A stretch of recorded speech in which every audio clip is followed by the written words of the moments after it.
నమస్కారం. మరి ఇదే ఒక రైతు రుణమాఫీ పైన ఖచ్చితంగా సమాధానం చెప్పాలని చెప్పేసి కూడా మరి అసెంబ్లీ వేదికగా బీఆర్ఎస్ పార్టీ నుంచి కూడా మొదటి నుంచి కూడా బలమైన డిమాండ్ మరి పార్టీ తరఫున వినిపించడం జరిగింది. దాంతోపాటు రైతు భరోసా పైన కూడా చర్చ పెడతామని చెప్పేసి మొదటి నుంచి కూడా మరి అధికార పార్టీ ప్రభుత్వం కూడా చెప్పి మరి ఆ దాటి వేసిన ధోరణిలో మరి దాన్ని కాలేపన చేసి తప్పించుకొని పారిపోయింది. ఇదే అసెంబ్లీలో మరి రైతు రుణమాఫీ పైన చర్చ పెడతామని చెప్పినారు.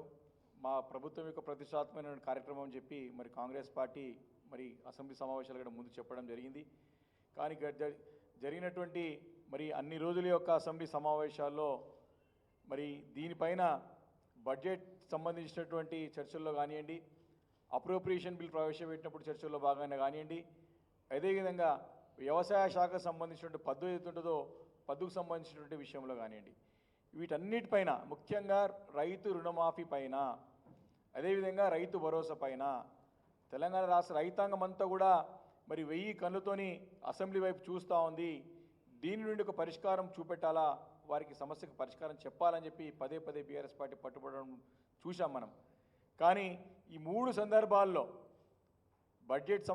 బడ్జెట్ యొక్క ప్రవేశపెట్టినప్పుడు జరిగిన చర్చల్లో కానివ్వండి, అదేవిధంగా అప్రోప్రియేషన్ బిల్ ప్రవేశపెట్టినప్పుడు సందర్భంలో కానివ్వండి, వ్యవసాయ శాఖ పద్ధతిలో భాగానండి కానీ ఈ సంబంధిత శాఖ మంత్రి నుండి కానివ్వండి, ఉప ముఖ్యమంత్రి గారి నుంచి కానివ్వండి, ముఖ్యమంత్రి గారి నుండి కానీ ఎలాంటి స్పష్టత మరి దీనిపైన రైతు రుణమాఫీ పైన అర్హులది అనర్హుల లిస్ట్ ఇవ్వమని చెప్పినాం. ఎంత బడ్జెట్ పెడతారో చెప్పి అడిగినాం.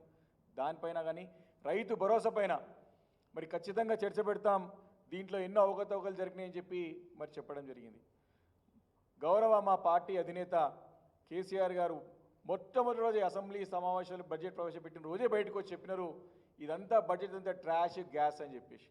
అది నిరూపితం చేస్తూ మా సమావేశాల చర్చ మొత్తం జరిగిందని చెప్పి ఈ సందర్భంగా మనవి చేస్తా ఉన్నాను.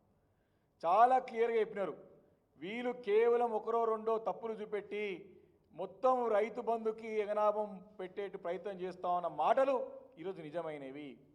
ఈరోజు చట్టబద్ధత చేస్తా అని చెప్పినారు అన్ని అంశాలపైన.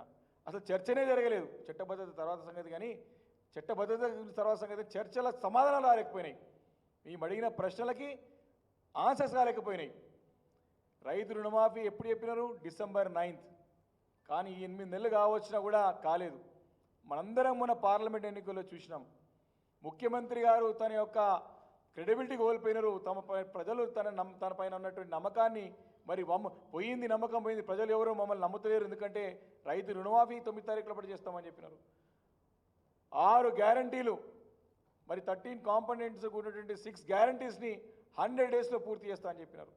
ఇవన్నీ చేయలేకపోగా వారు నమ్మని పరిస్థితుల్లో ప్రజలుంటే పార్లమెంట్ ఎన్నికల్లో అనేక ప్రాంతాలు తిరిగి ఆ ప్రాంతాల్లో ఉన్నటువంటి ఆలయాలు, అక్కడ దేవాలయాలపైన దేవుళ్ళపైన ఒట్టు తిని ప్రామిస్ చేసి దేవుళ్ళపైన August 15th లోపల ఖచ్చితంగా రుణమాఫీ చేస్తాను, నన్ను నమ్మండి అని 100 సార్లు ముఖ్యమంత్రి బాధ్యత చేపట్టిన తర్వాత ప్రాధాయపడ్డాడు, రైతుల్ని వేడుకున్నాడు, ప్రజలని కాలజేలబడ్డాడు. చూసిన మనందరం కూడా మాటల ద్వారా. కానీ ఈరోజు వారు ఏమంటారండి, నేను అమెరికా పోతున్నా, 13 తారీఖు వస్తున్నా, 15 తారీఖు తర్వాత ఈ నెలాఖరు లోపల చేస్తామని చెప్పినానంటే దేవుళ్ళ పైన తీసుకున్న ఒట్టును కూడా దేవుని కూడా మోసం చేసినట్టు ఇప్పుడు ముఖ్యమంత్రి రేవంత్ రెడ్డి చెప్పడానికి ఎలాంటి సందేహం లేదు. August 15th లోపల చేస్తా అని చెప్పినారు. దాన్ని ఏమంటాడు, మంత్ ఎండింగ్ వరకు చేసేదో అరకొర. అసలు ఒక సింపుల్ ఎగ్జాంపుల్, బెస్ట్ ఎగ్జాంపుల్ చెప్పాలంటే మా నియోజకవర్గంలోనే బోరంపేట్ ప్రాథమిక వ్యవసాయ శాఖకు సంబంధించినటువంటి మనకి బ్యాంకులో పిఎస్సిలో రుణాలు తీసుకున్న వాళ్ళు మొత్తం కూడా 632 మంది ఉన్నారు. ఇప్పటికి కూడా ఆ గ్రామాల్లో వ్యవసాయం పైన ఆధారపడి వ్యవసాయం చేసుకుంటూ కూలీనాలు చేసుకుంటూ ఉన్నారు చాలామంది రైతులు ఉన్నారు. 632 మంది రుణాలు తీసుకుంటే మొదటి విడత 1,00,000 లోపల 11 మందికే అయింది కేవలం. రెండో విడత 3కే అయింది 1,50,000 లోపల. బోరంపేట రాసుకోవాలి, నోట్ చేసుకోవాలి. బోరంపేట పిఎస్సిది మీరు రాసుకోవాలి. లాస్ట్ టైం కూడా నేను చెప్పినాను, కేవలం 632 మందిలో 11 + 3 14 మందికే జరిగింది. అంటే ఏ రకంగా ప్రభుత్వం వ్యవహరిస్తుందో రైతుల పట్ల మనం ఒకసారి మీరు ఆలోచన చేయాల్సిన అవసరం. ప్రజలు మొత్తం చూస్తూ ఉన్నారు దీన్ని. ఇంత మోసపూరితమైనటువంటి ప్రభుత్వాన్ని మరి గతంలో ఎన్నడూ చూడలేదు. అది కాకుండా వారు ఏమంటారు ఇంకా హరీష్ రావు గారు మరి ఆ రోజు ఓపెన్ ఛాలెంజ్ ఇచ్చినారు. ప్రజల పక్షాన రైతులకు మేలు జరగాల, రాష్ట్రంలో వారు ఇచ్చినటువంటి వాగ్దానాలు 6 గ్యారంటీలు ఖచ్చితంగా అమలు కావాలా, ప్రజలకు న్యాయం జరగాల అని చెప్పి ఆ రోజు మీరు చేయకపోతే మీరు ఆ వాగ్దానాలు నెరవేర్చకపోతే రాజీనామా చేస్తారని చెప్పేసి ప్రశ్న అడిగితే వారు ఉల్టా 15 తారీఖు లోపల చేస్తాను, నేను చేస్తానని చెప్పి ధైర్యం లేక నేను 15 రోజుల్లో 15 తారీఖు ఆగస్టు 15 లోపల చేస్తాను, మీరు రాజీనామా లెటర్ రెడీ పెట్టుకోవాలని చెప్పినారు. ఎక్కడండి ఇంత ఘోరమైనటువంటి ఇంత ఇంత ఇంత ఇంత అబద్ధాలు, ఇంత మోసం ఒక ముఖ్యమంత్రి స్థాయిలో ఉన్నటువంటి నాయకుడు నిస్సిగ్గుగా నిర్లజ్జగా ఎంత ఎంత ఎంత దౌర్భాగ్యమైన పరిస్థితి అండి. ఈరోజు రైతులు ఇంత రాష్ట్ర ప్రజలను మోసం చేయడం ఇదంతా కూడా. బడ్జెట్లో ఇలాంటి కేటాయింపులు లేవు. పదే పదే పదే పదే అడిగినాం ఆ రోజు. అప్రోప్రియేషన్లో కూడా చాలా స్పష్టంగా ఆ రోజు మాట్లాడినటువంటి కేటీఆర్ గారు చాలా స్పష్టంగా అడిగినారు, మీరు రీఅప్రోప్రియేట్ చేయండి, రైతు భరోసాకి సరిపోయిన డబ్బులు కనపడతలేవు, రైతు రుణమాఫీ ఫిగర్స్ కనపడతలేవు, మీరు కరెంటు కోతలు పెడుతున్నారు, కరెంట్ సంబంధించిన కనపడతలేవు. చాలా క్లారిటీగా అడిగితే ఏం జరిగింది అసెంబ్లీలో మీ అందరూ చూసినారు. ఆ రోజు తిట్ల పురాణం అందుకోవడం, అసలు అసెంబ్లీ వేదికగా ప్రజా సమస్యలను పరిష్కరించి ఒక రాష్ట్రాన్ని ఒక దశ నిర్దేశించినటువంటి ఒక అసెంబ్లీ, పవిత్రమైనటువంటి దేవాలయంగా భావించిన అసెంబ్లీని ఎంత ఘోరంగా ప్రతిష్టపాలు చేశారు, ఎంత అవమానపరిచారు, గాలి మాటలతో కాలేపన చేశారు. వాగ్దానాలు భంగం చేయడం అలవాటు అయిపోయింది వీళ్ళకి. ఇప్పుడు చేసిన వాగ్దానాలన్నింటి కూడా భంగం చేయడమే ఈరోజు రేవంత్ రెడ్డి సర్కారు యొక్క పనితనం అని స్పష్టంగా అర్థమవుతాం. మసిబూసి మారడికాడి చేసే ప్రయత్నం చేసినారు. ఈరోజు అసెంబ్లీ వేదికగా మా నాయకత్వం పైన విషం జల్లే ప్రయత్నం చేసినారు, అక్కసుగక్కినారు. ఇంత ఇంత ఇంత ఇంత ఇంత దౌర్భాగ్యమైన పరిస్థితి.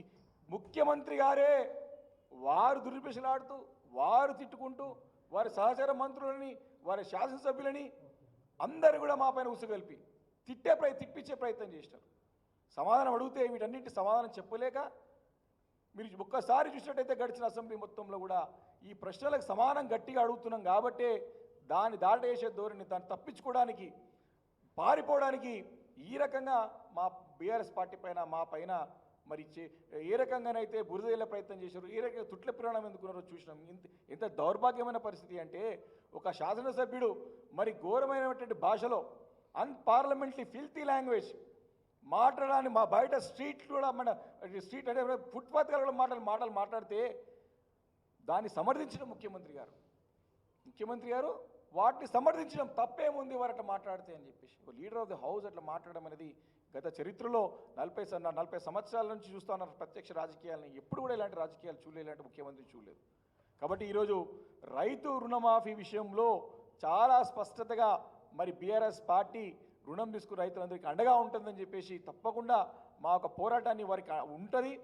అసెంబ్లీ వేదిక కానివ్వండి, బయట కానీ తప్పకుండా వారికి న్యాయం జరిగే వరకు, వారి ఇష్టం మాట నిలబెట్టే వరకు కూడా కాంగ్రెస్ పార్టీని, ఆ ముఖ్యమంత్రి గారిని ప్రభుత్వం నిద్రపోనీయం. రైతు భరోసా మీద కూడా ఇప్పటికే దాటివేసినారు, ఇప్పటికే టైం అయిపోయింది.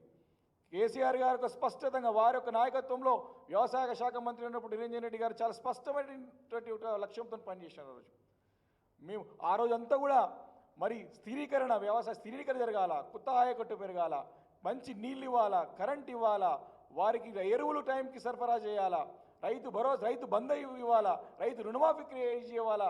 ఈ రకంగా చక్కగా ఒక లక్ష్యంతో ఒక చక్కటి ఒక సిద్ధాంతాన్ని ఏర్పాటు చేసుకొని పనిచేసుకుంటూ పోతే దాన్ని తూట్లు పొడుస్తూ, దాన్ని నిర్వీర్యం చేస్తూ మరి ఈరోజు ప్రభుత్వం చేస్తున్న చర్యల్ని రాష్ట్రం అంతా చూస్తూ ఉంది. దీన్ని చూస్తూ ఊరుకోదు బీఆర్ఎస్ పార్టీ. తప్పకుండా తెలంగాణ రైతాంగానికి అండగా ఉంటుంది. తప్పకుండా కాంగ్రెస్ పార్టీ ఇచ్చినటువంటి హామీలన్నింటినీ కూడా మేము నిలబెట్టుకునే వరకు కూడా తప్పకుండా బీఆర్ఎస్ పార్టీ రైతుల పక్షాన పోరాటం చేస్తుందని చెప్పి ఈ సందర్భంగా కాంగ్రెస్ పార్టీని ప్రభుత్వం హెచ్చరిస్తూ ఉన్నాం. Thank you.